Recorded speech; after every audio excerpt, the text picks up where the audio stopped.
ఉల్లి పంటను సాగు చేసిన రైతు బిడ్డలందరి తరఫున ఈ ప్రభుత్వాన్ని ప్రశ్నిస్తూ ఉన్నా. ఈ ప్రభుత్వానికి ఏమాత్రమైన శరీరంలో చీము నెత్తురుంటే, ఏమాత్రమైన చీము నెత్తురుంటే సిగ్గు కానీ, మానము కానీ, మర్యాద కానీ, పౌరుషం కానీ లేఖమంతైనా ఉంటే మేము ఉల్లి రైతుల పక్షాన మాట్లాడబోయే మేము మాటలకు స్పందించాల్సిన బాధ్యత ఉంది ప్రభుత్వానికి. ఉల్లి సాగు చేసిన రైతులకు మేలు చేయాల్సిన బాధ్యత ఉంది ఈ ప్రభుత్వానికి.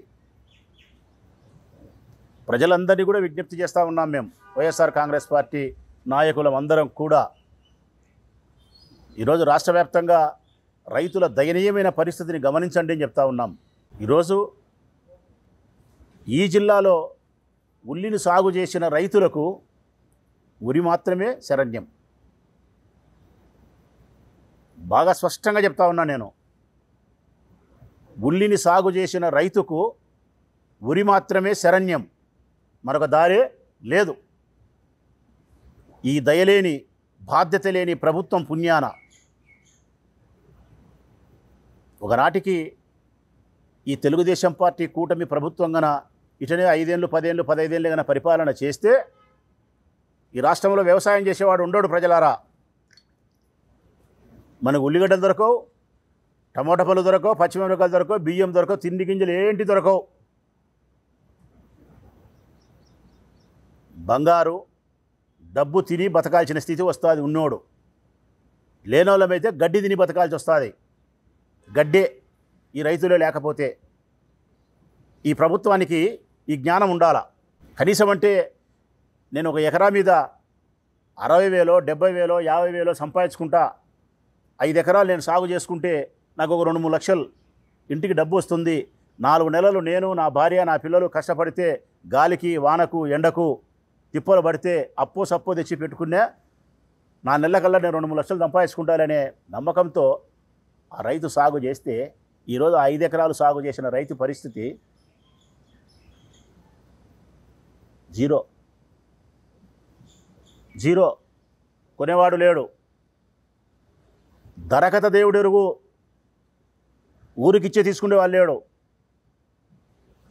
మరి మార్కెట్లో ధర లేనప్పుడు, ఊరికిచ్చినా తీసుకునే పరిస్థితి లేనప్పుడు ఆ రైతును కాపాడాల్సిన బాధ్యత ఎవరిది? ఈ ప్రభుత్వానికి కాదా? ఈ దున్నపోతు నిద్రపోతూ ఉండే ఈ రాష్ట్ర ప్రభుత్వానికి కాదా ఆ బాధ్యత? దున్నపోతు మీద వాన కురిసినట్టుండారు ఇల్లు.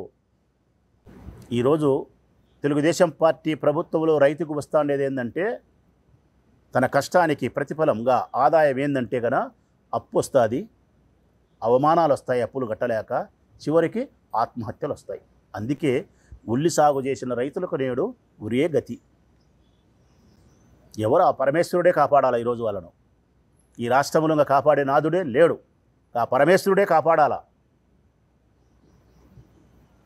నేను చెప్తా ఉన్నా, ఈ రాష్ట్ర ప్రభుత్వాన్ని డిమాండ్ చేస్తూ ఉన్నా, మీరు తక్షణమే మార్కెట్లో కొనుగోలు కేంద్రాలను ఏర్పాటు చేయాలా. క్వింటాకు 1,200 రూపాయలు ఇస్తామని చెప్పిన మాట ప్రకారం అది గిట్టుబాటు కాదు. హెక్టారుకు 50,000 రూపాయలు చెప్పినారు. అంటే ఎకరాకి 20,000 రూపాయలు ఉచితం ఇస్తాం, ఏడన్నా అమ్ముకోండి అని చెప్పినారు. అది కూడా గిట్టుబాటు కాదు. మీరు హెక్టారుకు 1,00,000 రూపాయలు ఇవ్వాలా. ఒక హెక్టారుకు 1,00,000 రూపాయలు ఇవ్వాలా. పంట ఏడన్నా మీరు అమ్ముకోండి అని చెప్తే కనీసం వాళ్లకు 40,000 రూపాయలు వస్తుంది. 90,000 రూపాయలు, 1,00,000 రూపాయలు పెట్టుబడి పెట్టికి 40,000 వస్తే 40%.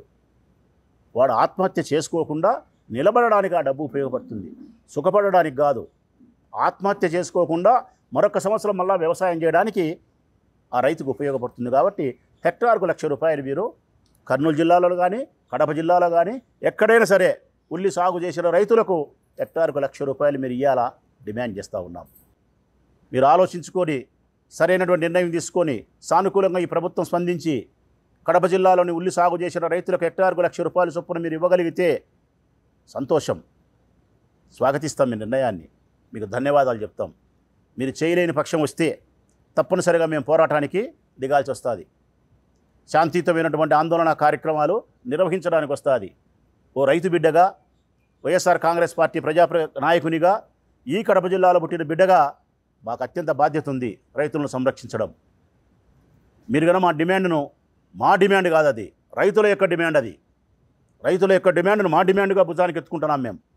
ఆ డిమాండ్ను కనుక మీరు నెరవేర్చకపోతే కడప జిల్లా కలెక్టర్ ఆఫీస్ ఎదురుగా 48 గంటల పాటు నిరాహార దీక్ష చేస్తా. కడప జిల్లా కలెక్టర్ ఆఫీస్ ఎదురుగా 48 గంటల పాటు నిరాహార దీక్ష చేస్తా. ఏ ఆహారం తీసుకోకుండా అక్కడే పనుకుంటాం, అక్కడే ఉంటాం. మా నిరసనని ఈ ప్రభుత్వానికి తెలియజేస్తాం. మీరు అప్పటికీ దారికి రాకపోతే, 48 గంటల తర్వాత మేము నిరాహార దీక్ష చేసిన తర్వాత కూడా మీరు దావుకు రాకపోతే, దున్నపోతు మీద వాన కురిసినట్టు మీరు ఉంటే, చెవిటోని మీద శంకు ఊదినట్టు మా మాటలు మీకు వినపడకపోతే వదిలేస్తామని మాత్రం కూటమి ప్రభుత్వం అనుకోవద్దు. తర్వాత కూడా మళ్ళీ పోరాటం చేస్తాం.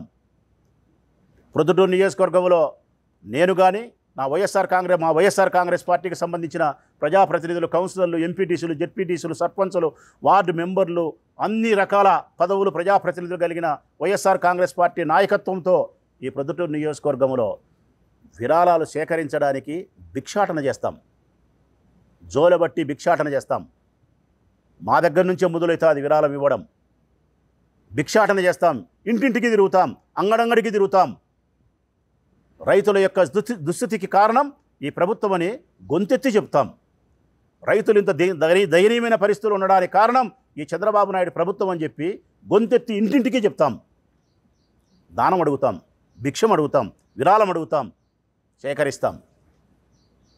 మా చేతనైనంత ధనాన్ని సేకరించి కొద్దో గొప్పో ఉడతా భక్తిగా కొంతవరకైనా రైతుల యొక్క రుణాన్ని తీర్చుకునేదానికి ఆ డబ్బు తీసుకుపోయి పెద్దలు రఘురామరెడ్డి చేతికి ఇచ్చి ఏ విధంగా వాళ్ళకి ఇవ్వాలనో, వాళ్ళకి ఏ విధంగా సాయం చేయాలనో ఉన్నకాడికి చేయండి అని చెప్పి రఘురామరెడ్డి ద్వారానే నిర్ణయాన్ని చేస్తామని చెప్పి ఈ సందర్భంగా ప్రభుత్వానికి గట్టిగా హెచ్చరిక చేస్తూ మీ నిర్ణయం కోసం ఎదురు చూస్తాం. తెలుగులో న్యూస్ కి ఫాస్టెస్ట్ యాప్ ఇప్పుడు టోటల్లీ న్యూ అవతార్లో జస్ట్ 5 seconds లో కంప్లీట్ న్యూస్.